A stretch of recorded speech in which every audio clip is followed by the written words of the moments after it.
Hey, hey, Marcia and Mooney here to talk about the science behind why some things bounce and others break. Okay, this has been a week of experiments to get ready for an egg drop challenge. Okay, so I wanted to give you some background on why some things bounce and some things break.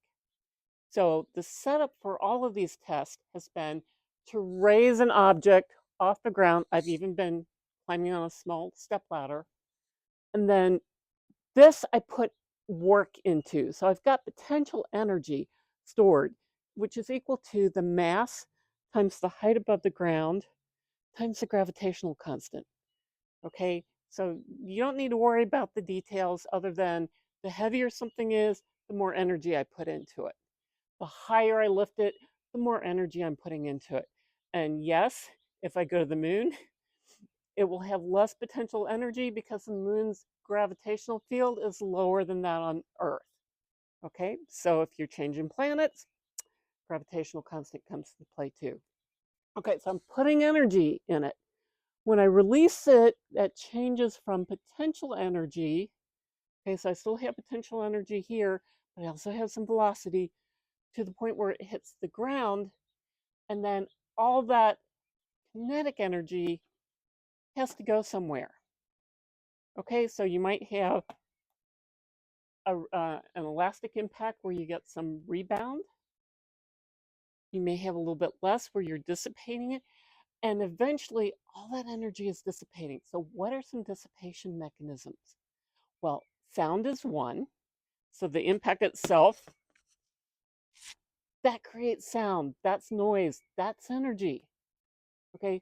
Deformation. Some things can deform.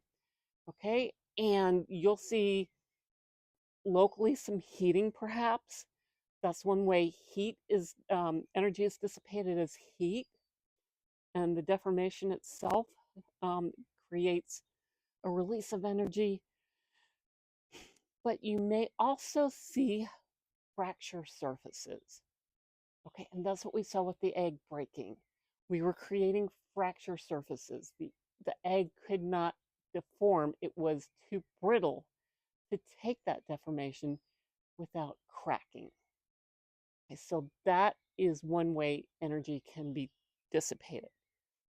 Okay, so I'm going to do a couple more tests today. So we've been dropping these on hard concrete, but what happens? Can we soften the blow by putting, a foam down there? So now it's not just the object, but we can see if this will absorb enough energy that we can drop an egg safely. Okay, and then the next extension of this, we're going to learn a little bit more next week with the egg drop challenge, is how we can best package fragile items so that they don't break.